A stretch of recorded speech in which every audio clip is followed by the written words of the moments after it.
For an international adoption, then a family would sort of apply to the agency to work, meet criteria. So each country has very different criteria in terms of age, of the parents,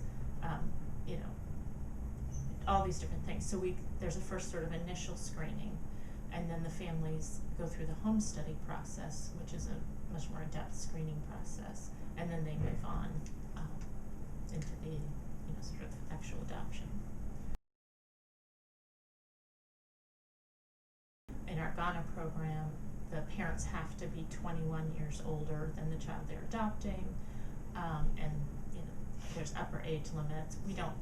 Our agency doesn't work in Korea, but Korea has, you have to have a certain body mass index, or you can't adopt.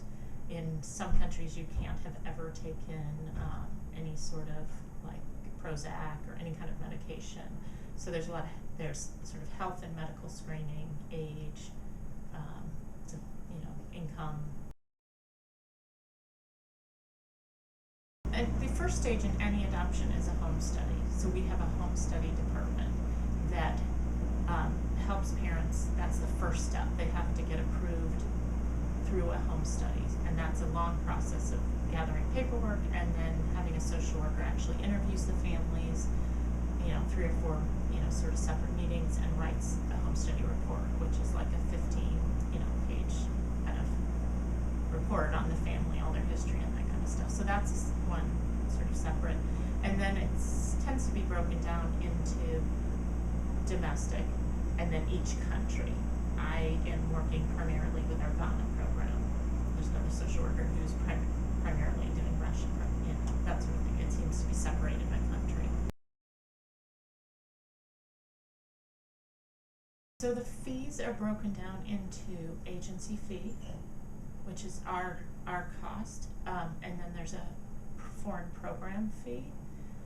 That's the cost in that particular country of all the, pay for all the services there. And then the way we break it down is then there's estimates of all the other expenses. So there's immigration fees, there's home study fees, there's fees to get a new passport, and travel. Travel is a huge part of the cost.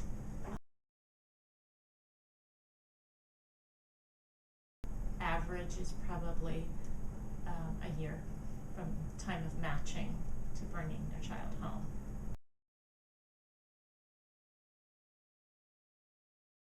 Yeah, so in the foreign programs, international programs, you don't work directly with the birth mothers. The children, depending on the country, are either in a state-run orphanage or a private orphanage. So we work with, we have a sort of partnership kind of thing, I think is a way to say it, with somebody, a representative in country for that particular orphanage or that particular region, and that we work closely with that person.